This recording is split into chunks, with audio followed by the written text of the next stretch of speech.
Guys, you'll have to excuse us for our lack of professionalism. We're without our especially him. We're without our producer today. It's just the two of us. We're keeping our social distancing to 2, even though now we got this tight camera. And we're like, hey,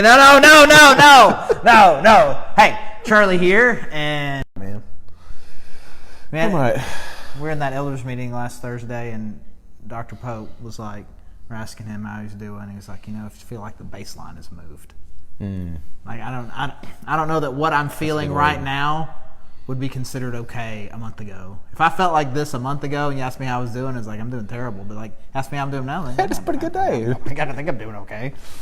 No, I'm tired. I'm just tired. It's like a different kind of tired. It's not just sleepy. It's just tired. It just kind of feels like you're walking around with a giant backpack full of rocks or you've ever seen those deals? I mean, you were a football star, right? You start loosely. Exactly. You ever seen those things like those running backs? They're like training, they're like running sprints, but they got dragging the big. Oh no, they got parachutes. Yeah. And I just like that. That's a little bit what life feels like right now. Yeah. So. Yeah. No, I agree. I'm glad the sun's out. Yeah, but it's Tuesday. I think, Monday coming back and trying to get back and figure out all these new responsibilities. And then Tuesday, maybe by the time Thursday gets here. There you go. By the time Thursday gets here, I don't even know what day it is anymore. I know what Sunday feels like because Sunday still has some of the normalcy to it. Yeah. And the after effects of how hard Sunday is, it makes Monday still feel real. And then I just lose track for a while. So, anyways. So, man, I know you've been doing this too. I've been actually talking to a handful of missionaries who kind of got suddenly brought back, and talking to our staff and elders, all sorts of different people from the church. And there's just, as I'm talking to people, I just start to notice a lot of common themes of what people are struggling with. And one thing that just kind of keeps coming up over and over and over again is control. Mm-hmm. And people will say, I just feel like I've lost control. Like I don't have any control anymore. And you experience a lot of stress and anxiety about that. So I've got some specific questions. Before I even ask those specific questions, as you've been interacting with people about that, what's been your advice or thoughts to them? Yeah, I mean, talking to the folks that live overseas is really interesting because there's a degree to which you accept that you're going to be out of control in places that you don't have as much ability to control. I remember when Terry and I moved overseas, the group that was sending us, they had this counselor that met with us, and they told Terry that she was good, she'd have no problems, but the guy looked at me and said, I don't know if you're going to make it. And I said, what do you mean? He said, well, because you like to have a schedule and keep it and get things accomplished, and there's this this productivity part of you that's going to break when you're in a place that you can't control the outcome.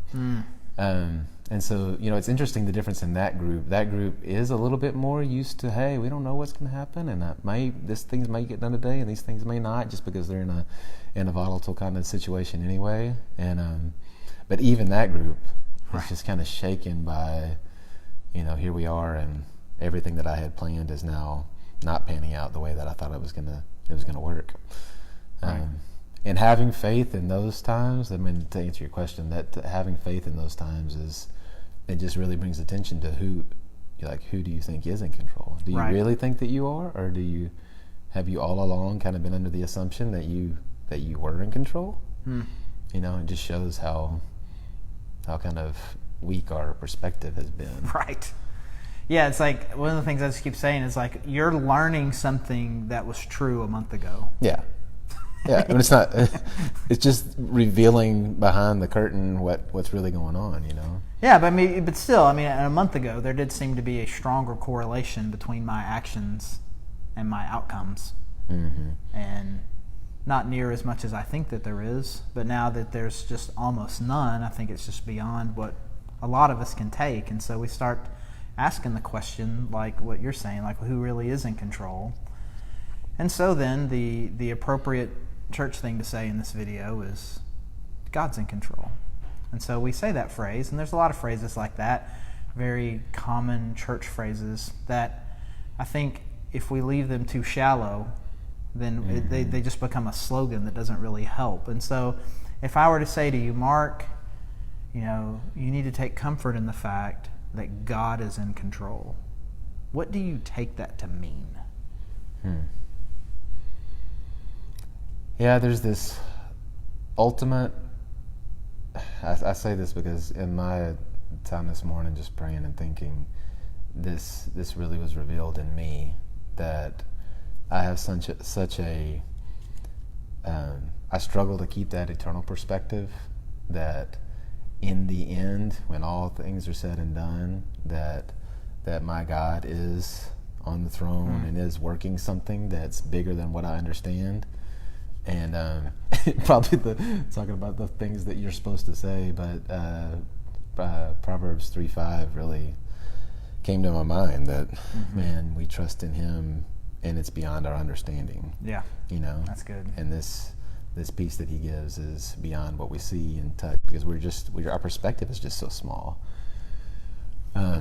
So something around that. I mean, answer your question. To me, I think the thing that makes that frustrating sometimes for us to say is that God's in control. Well, God's in control, then why doesn't He just go ahead and do something already? Mm-hmm. God's in control, and hundreds of thousands of people have a virus that theoretically a God who is in control could just kind of do away with, and that He's not. And I think that just kind of gets to another level of control, that trusting that God is in control is not going to be the same as He now suddenly has my priorities and sees the world the way that I do and has the same values that I do and cares about the things the way that I do and has the same solutions to problems that I do.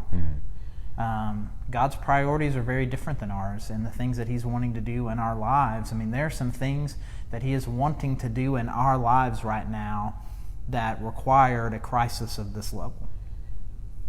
And that's not to say that God caused it, but there's plenty of reasons why God would let this play out, why God would want us to be a little slower in our pace, reasons for us to be a little more reflective, be a little more aware of our sense of a lack of control, more aware of our dependence on Him, more aware of our dependence on others.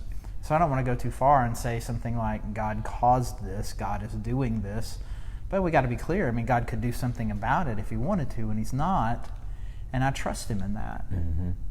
And I trust Him in a world that is broken, that He told us was broken, that we broke because of our sin, and because we broke this world because of our sin, things like this happens.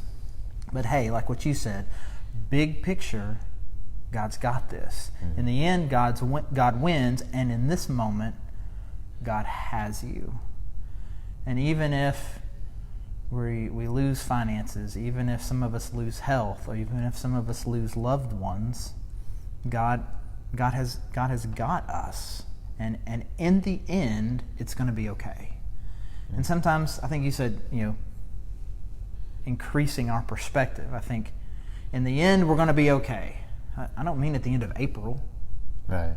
Or at the end of a year from now, when after however many cycles of this there are going to be. I mean a million years from now. Yeah, it's just so much bigger than that. Yeah, that I know we've got some folks right now taking the Perspectives course, and it's just one of the big things that shook me when I took that a few years ago, is just realizing that am I looking at it and seeing it as His story, or am I still trying to make it my story? Right. I mean, really, am I giving it over to He's in control, and it's His story that He's writing, right. And He's the center, He's the hero, not everything circling around me, which that's what we do. We try to make it about us. Yeah, if I'm the main character in this story, then the story has taken a very dark, dramatic turn. Right. If God is the main character in this story, then this is just another chapter and something He's trying to do in His big picture, which is to win people to Him and draw all of us close to Him. Mm. And this is a successful chapter in that. Well, it's interesting, as we're studying through 1 Thessalonians, just the way that persecution And those hardships were the thing that caused it just to explode. For that in the bigger purpose that he was doing, it was actually the hardship on the church that caused them to begin to spread and the message to go out. And so it's just really hard for us to determine what's effective and strategic.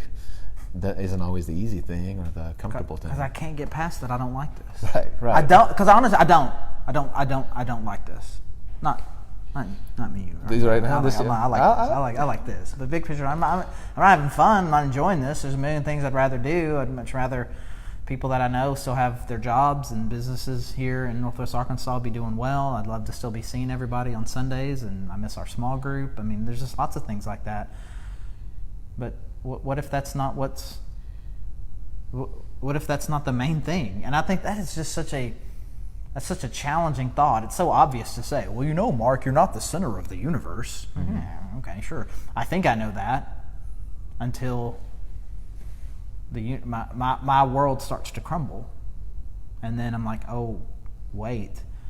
And then the discipline that you then have to say that I'm going to have to start thinking differently about my life and this world and God. That's a journey. And I'm not going to lie to you. I thought this was a great idea. Oh, this is a great idea. This is what we should talk about. And then I was like, man, you can't do 10 minutes of justice. Yeah, I mean, I think it would take us all of April. Oh yeah. To even get close to undoing some of the things rewiring some of the things that are just kind of broken about our perspective. Yeah. Yeah. So I've got one last question. So I'm sitting here, social distancing, and this whole time we've been talking, my nose itches really, really, really bad. What am I supposed to do? Like I'm on camera, and I'm like, my nose itches so bad. Like at one point I was like, just kind of go, no, that's the worst thing. Anyways, we love you guys a lot. We miss you guys a lot, and we loved hanging out with you guys on Sunday and still being able to see you.